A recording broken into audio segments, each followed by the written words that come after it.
Her Excellency, the Governor of Goa, Srimati Mridula Sinhaji, Honorable Minister for Information and Broadcasting, Arun Jaitley ji, Minister for Defense, Manohar Parrikar ji, Honorable Chief Minister of Goa, Sri Lakshmikant Parsekar ji, Minister of State, Colonel Rathore, distinguished guests, ladies and gentlemen, delegates that have come here from overseas, and the beautiful, loving, hospitable people of Goa, namaskar.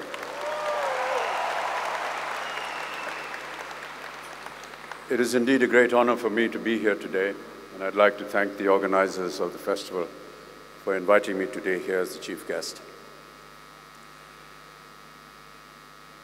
I'd also like to express my gratitude and compliment the Government of India and the Ministry for making Goa the permanent venue for all future international film festivals. Goa is the smallest state in India, and with its smiles of golden beaches, crystal clear waters, brilliant green landscapes, interesting cuisine, and the charming local residents, it is truly an exotic destination. And as they say in Konkani, and I endorse this from the bottom of my heart, Maka Goya Abora Lagta,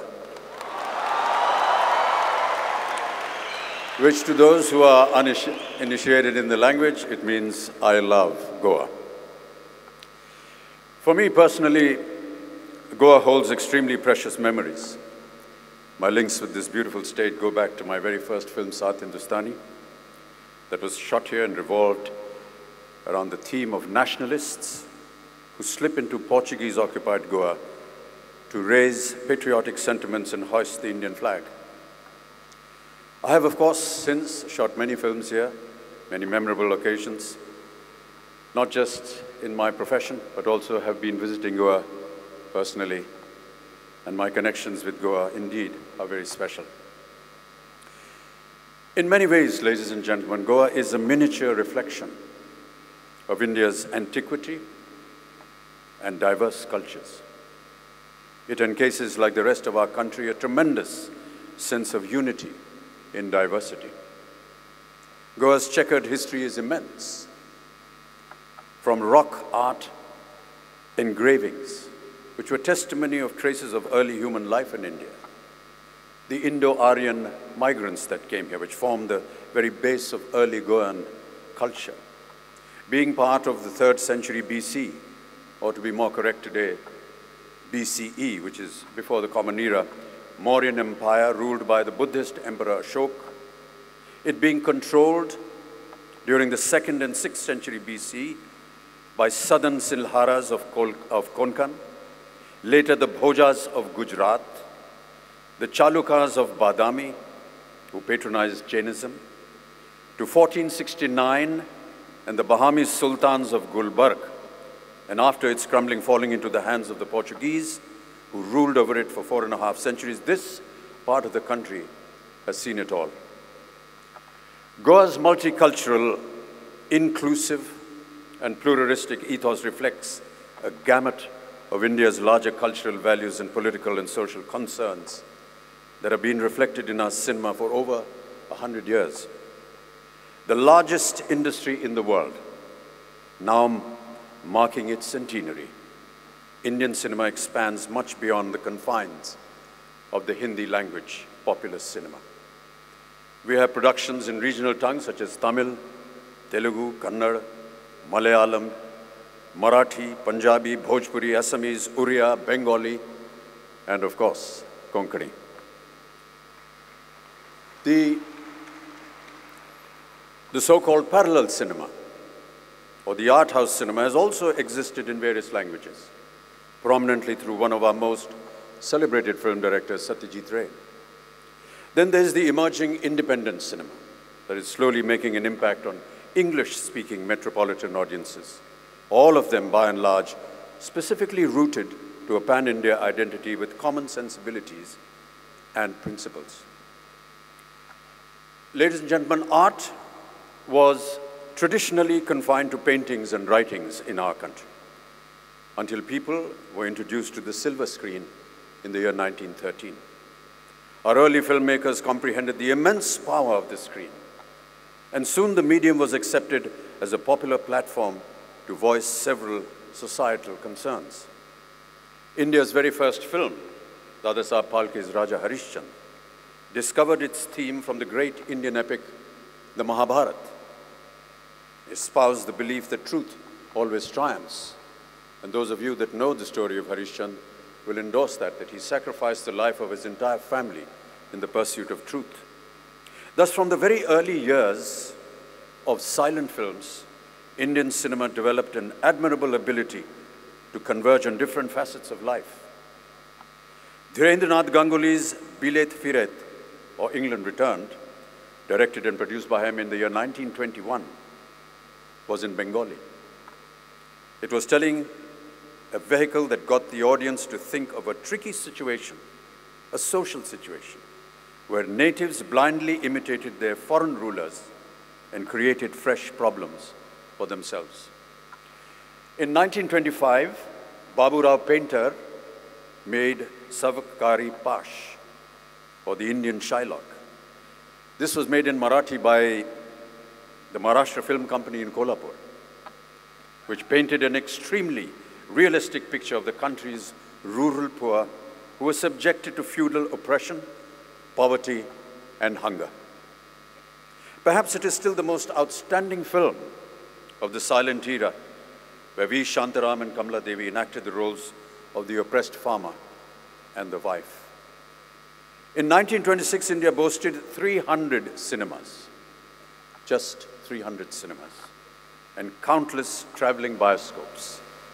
But 90% of the films shown were imported from Hollywood, and in particular from the Universal Studios.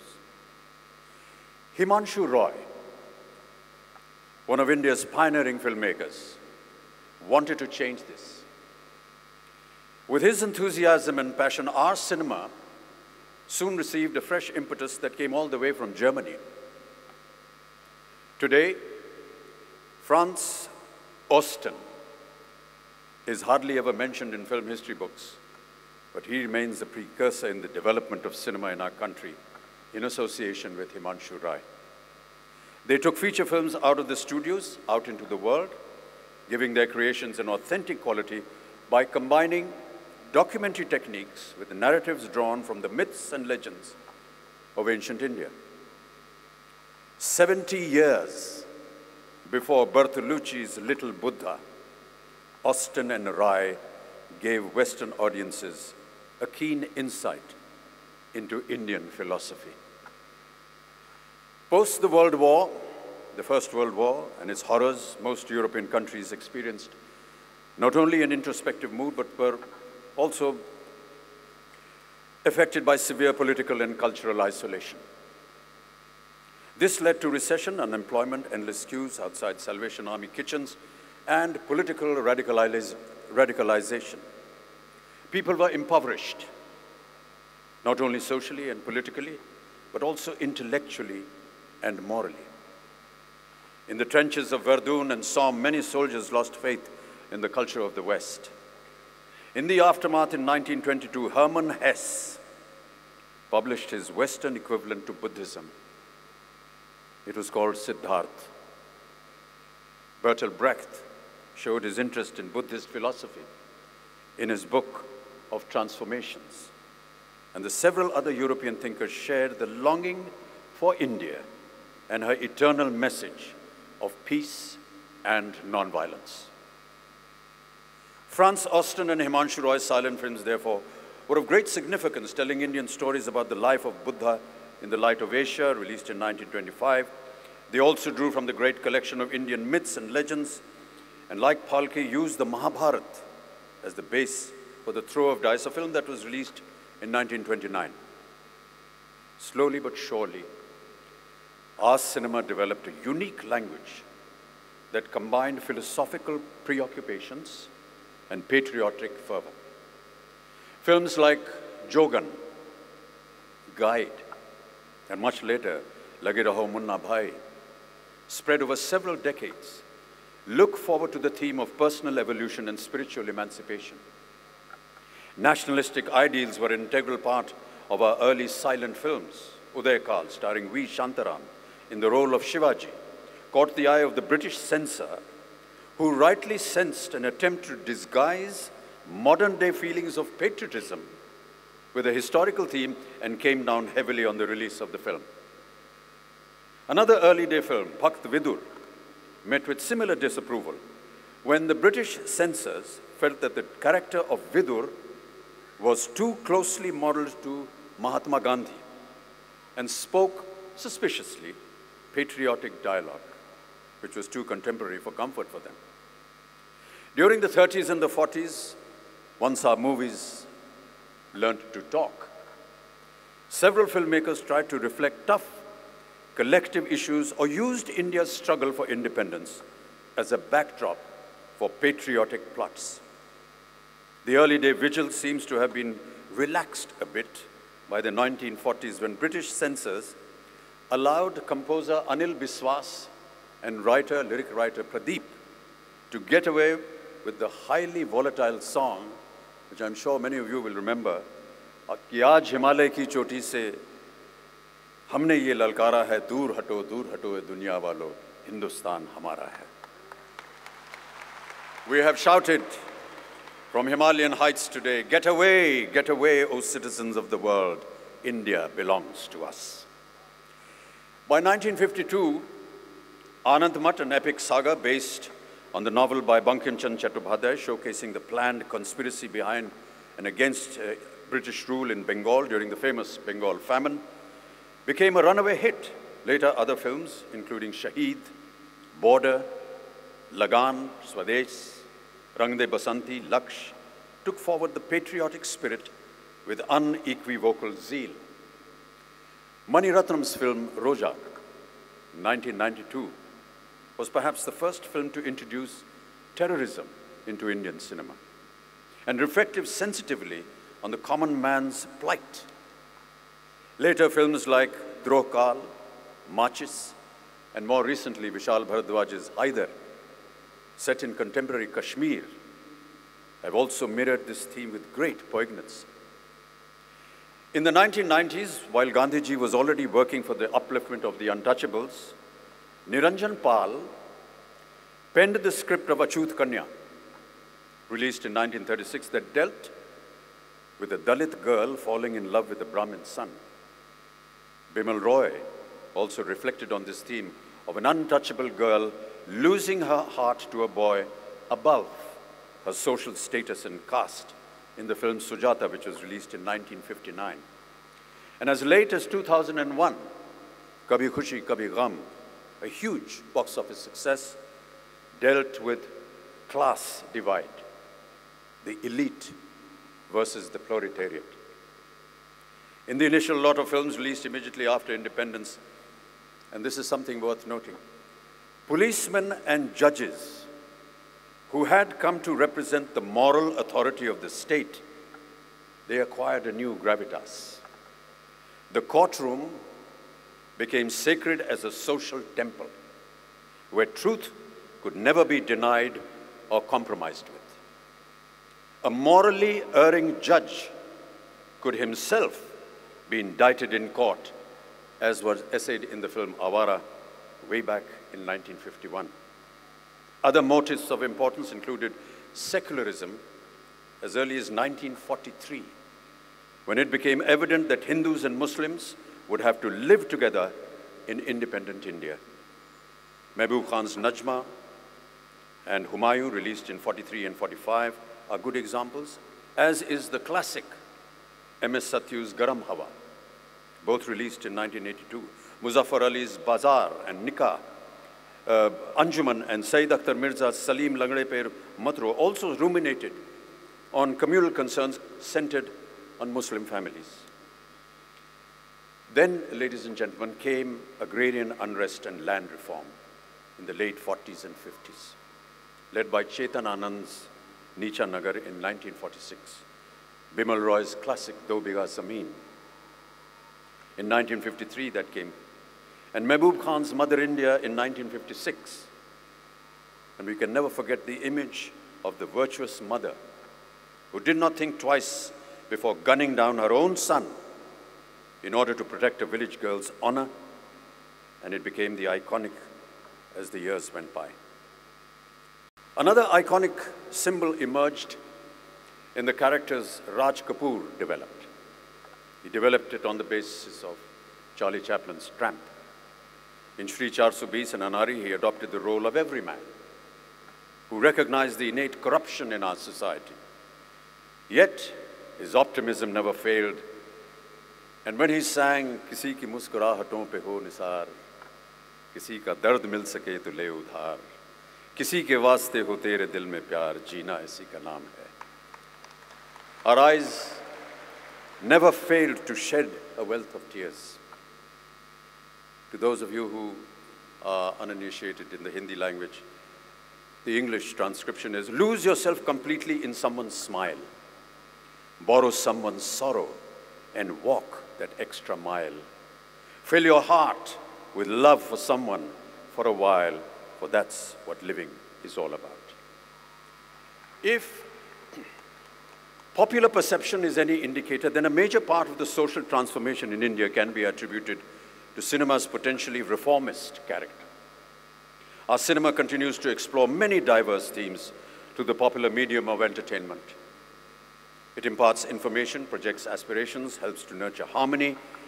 Major concerns like the inclusion and rights of people with disabilities have been movingly showcased in films like Koshish, Black, Pa, Iqbal, Tare Zameen Par, Guzarish. When we dwell on retribution and honor, we cannot forget films like Diwar, Sholay, Agnipat, Damini, No One Killed Jessica, and more recently, Kahani. Films upholding traditional Indian family values are beautifully showcased in entertainers like Bawarchi, Hum Aapke Hain Kaun, Baghban, Kal Ho Na Ho. Films like Arth, Kya Kehna, Mrityudand, English Winglish, Dor, Gulab Gang give us a ringside view of women's struggles in a predominantly patriarchal society where volatile issues like divorce, premarital pregnancy, oppression, and empowerment have been delineated with great sympathy and compassion. An overview of the last 30 years champions how Indian cinema has come to terms with a fast-changing political, economic, and social milieu. The persona of the angry young man became a telling vehicle for portraying a dysfunctional system.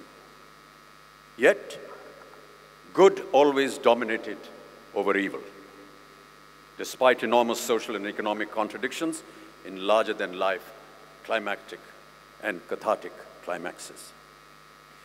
With the process of globalization in the 1990s, the whole scenario changed.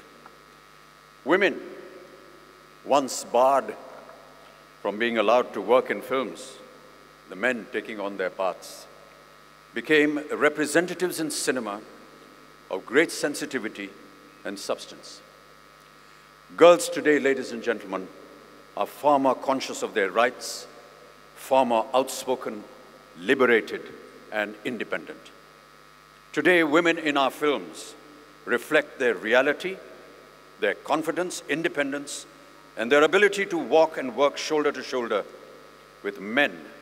Several contemporary films embody the vigor and vibrancy of changing times and bear a tremendous capacity to keep abreast with these vicissitudes. These are indeed exciting times for cinema in India. And to all young filmmakers with fire in their bellies and stars in their eyes, I'd just like to read a verse from one of my father's poems. कि हिम्मत करने वालों की हार नहीं होती, हिम्मत करने वालों की हार नहीं होती, लहरों से डर कर नैया पार नहीं होती, असफलता एक चुनौती है स्वीकार करो, क्या कमी रह गई देखो और सुधार करो, जब तक न सफल हो नींद चैन से त्यागो तुम, संघर्ष करो मैदान छोड़ मत भागो तुम, कुछ किए बिना ही जय जयकार नहीं होती, हिम्मत करने वालों की कभी हार नहीं होती.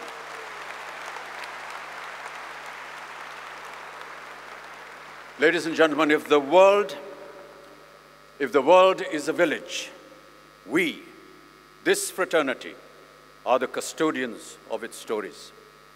We stand, ears pressed, eyes wide open, ready to receive its tales. Tales whispered between lovers in a tight embrace, or wept into shoulders in despair, in raucous roars of laughter and howls of horror.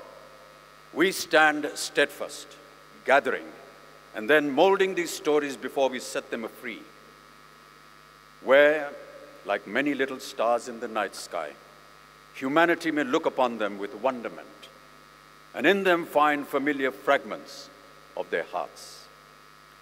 It is not a responsibility to be taken lightly. It is a beacon that has passed on through the generations, from Valmiki to Homer, from Ray to Scorsese. They have lit the paths of mankind. For if we do not know the stories of our forefathers, if we do not know the story of our forefathers, we cannot write our own. It is my belief that there are only 7 original scripts in the world. At first, they were spoken, warming and introducing weary visitors while they sat around makeshift bonfires. Then they were sung at weddings and births, sometimes even deaths. And when these stories became so well known, we began to call them tradition. They were enacted in village squares, in royal darbars, schoolrooms, amphitheaters. This is how they became beloved to us all. When we gather here at the Goa International Film Festival and watch our stories lit up on celluloid and discuss the strides made in our craft, we perhaps would do well to remember that we are not unlike those wearied travelers huddled around a bonfire, listening to tales that became the fabric of our being. Here we sit, ladies and gentlemen, and we say to ourselves, these are the stories of my land, the stories of my forefathers. These are the stories of my family. Heed them well, for the world is a village, and we must make good neighbors. Thank you so much, ladies and gentlemen. It's been an honor and a privilege. A small thought that just came to me when I heard all my previous speakers. I'm a very proud member of my fraternity, a fraternity that prides itself in bringing harmony, integration into our country. When we sit inside a darkened hall, we never ask the caste, the creed, the color, the religion of the person sitting next to us. Yet we enjoy the same film.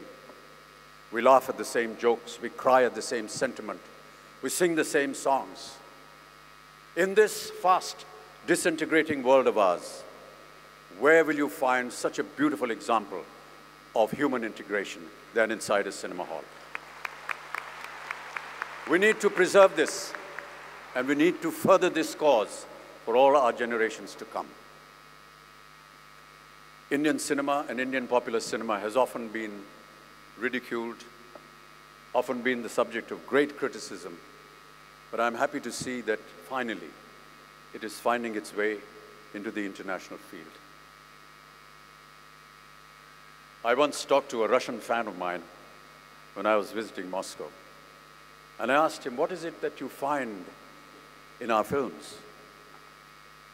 And he said, when I come out after watching a Hindi film in the theater, I have a smile on my face and a dry tear on my cheek. I used to ask my father why he would want to go and see a film every evening. And he said, this is the only place where you show poetic justice within 3 hours. You and me will not get poetic justice in a lifetime, perhaps several lifetimes. This is our heritage. This is what our fraternity is.